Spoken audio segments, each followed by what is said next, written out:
La civilización inca surge en Cuzco, que es una ciudad hoy del Perú, en el siglo XII después de Cristo. Originariamente los incas habitaban el lago Titicaca, en la frontera de lo que hoy es Perú y Bolivia, en plenas montañas de los Andes, en una región muy complicada, en la que las personas allí todavía hoy van ganando terreno a través de islotes que van ganando terreno al lago Titicaca.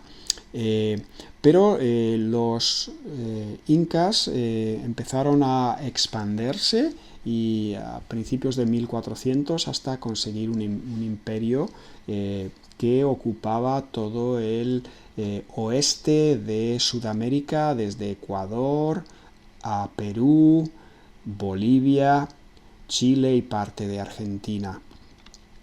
Consiguieron esta expansión a través de dos puntos importantes. Uno, su organización, una gran organización, y otro, el sentido de colaboración que había en la sociedad inca. En la sociedad inca se preocupaban de que a nadie le faltara nada, que todo el mundo tuviera comida, en especial los niños y las personas mayores.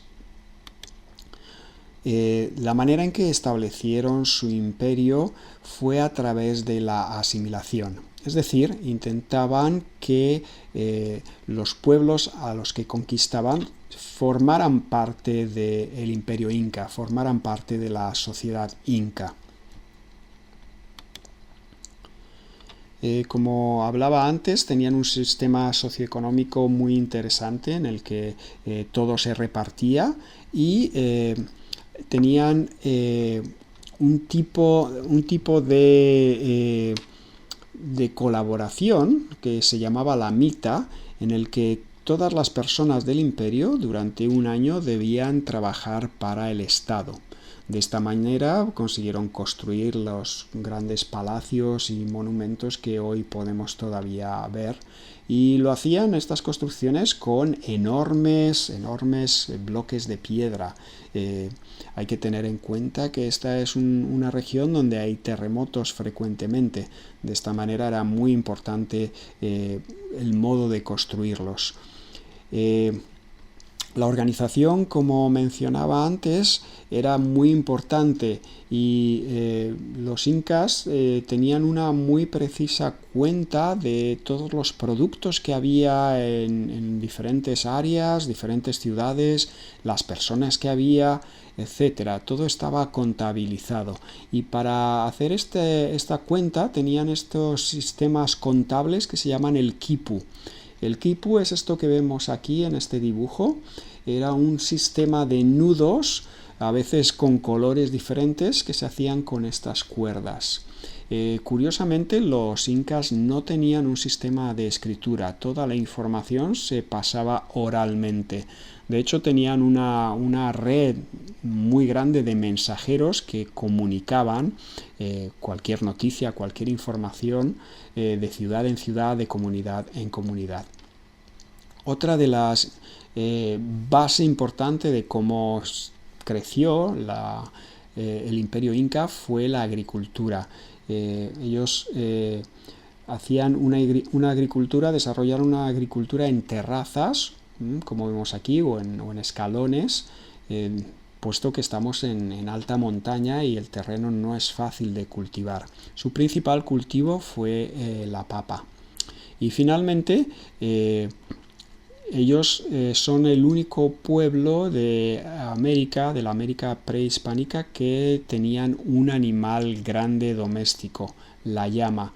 La llama les servía para transportar cosas, aunque no podían montarla. La llama no es un animal suficientemente fuerte como un caballo que se pueda montar. El final del imperio inca fue debido a, como el final del imperio azteca, a la llegada de los españoles, que ocuparon los territorios del imperio azteca, del Imperio Inca, aunque curiosamente nunca llegaron a descubrir la ciudad sagrada, el Machu Picchu, que vemos en la foto. Esto fue descubierto muchísimos años después, muchos siglos después. A continuación vamos a mirar un vídeo que nos da un poco una idea y nos hace ver cómo eran los diferentes lugares del Imperio Inca.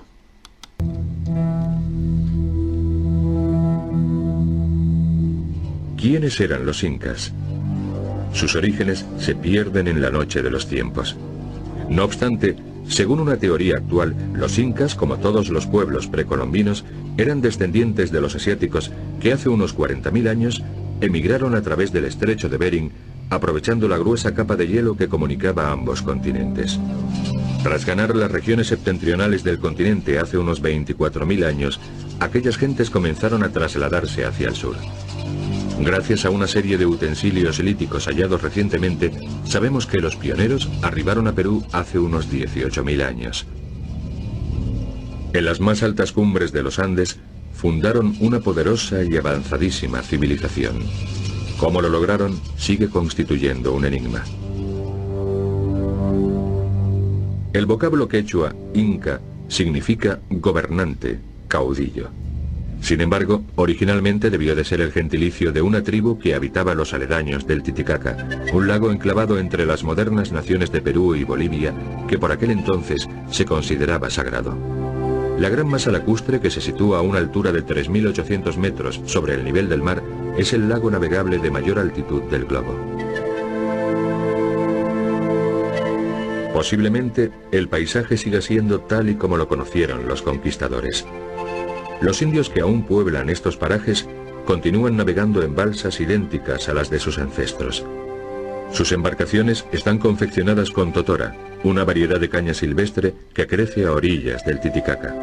Las balsas no son nada duraderas. Al cabo de solo 2 años, la totora se encuentra tan empapada que la embarcación se torna ingobernable y cae en desuso. Como sus antepasados, los indios siguen sirviéndose de la totora para fabricar sus viviendas, lechos y prácticamente todos sus enseres domésticos. Y por increíble que parezca, el mismísimo terreno sobre el que se asentó la población indígena se creó apilando numerosas capas de totora que con el decurso de los siglos fueron conformando islotes flotantes. Al decir de algunos arqueólogos, desde poblados como este los indios emprendieron su migración hacia el norte, donde erigieron Cuzco, la capital del Imperio Inca, hacia el año 1100 de nuestra era.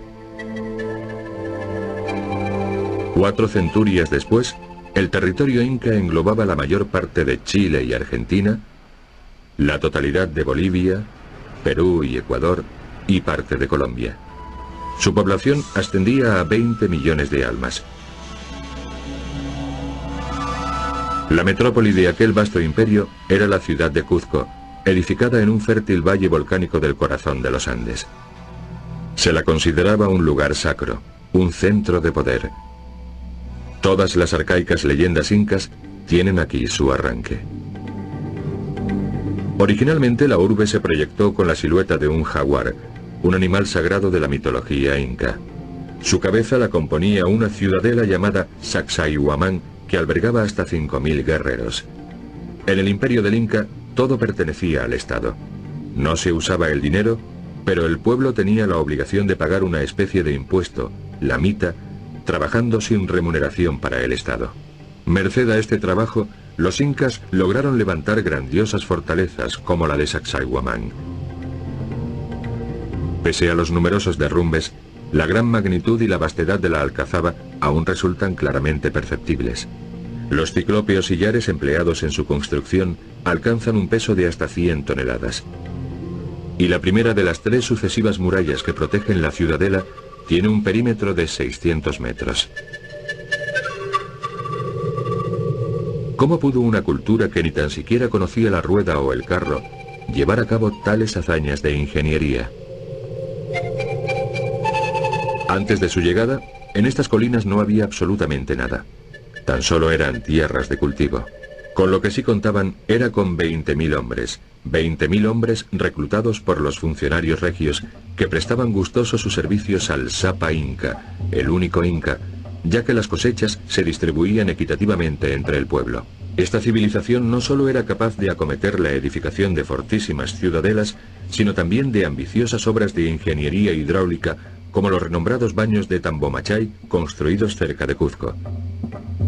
Según la leyenda, esta agua era sagrada, de modo que se reservaba exclusivamente para las ceremonias de purificación del soberano, que practicaba una ablución ritual antes de rendir culto al dios Sol. Según todas las fuentes, los incas vivieron en paz durante siglos, mas en 1535 irrumpieron los soldados españoles. Inicialmente, la belleza de estos parajes debió de subyugarlos. Sin embargo, su codicia de oro y riquezas los impelió al saqueo y la masacre de la población nativa. Cuzco fue despojada de sus tesoros. Los templos fueron derruidos y sus piedras se utilizaron para erigir la colonia española. Se podría afirmar que Cuzco es una ciudad tan solo parcialmente colonial. La base de los actuales edificios, con sus sillares cuadrangulares típicamente pulimentados y trabados entre sí, data de los tiempos de los incas. Los españoles trataron de levantar sus edificaciones sobre el arranque de sus muros. Sin embargo, las estructuras arquitectónicas pronto se derrumbaron a causa de los reiterados seísmos. No sucedió lo mismo con los muros ciclópeos construidos por los incas, que habían sido alzados teniendo en cuenta las destructivas fuerzas de la naturaleza. La iglesia y convento de Santo Domingo son buenos ejemplos de cuanto sucedió aquí. Se levantaron sobre el antiguo Templo del Sol, Coricancha, es decir, el recinto de oro, el santuario más destacado de Cuzco. Desgraciadamente poco pervive de su antiguo esplendor, excepción sea hecha de algunos muros de contención y unas pocas terrazas. Recién construido, sin embargo, el Templo del Sol ocupaba una superficie cuadrangular de 160.000 metros cuadrados.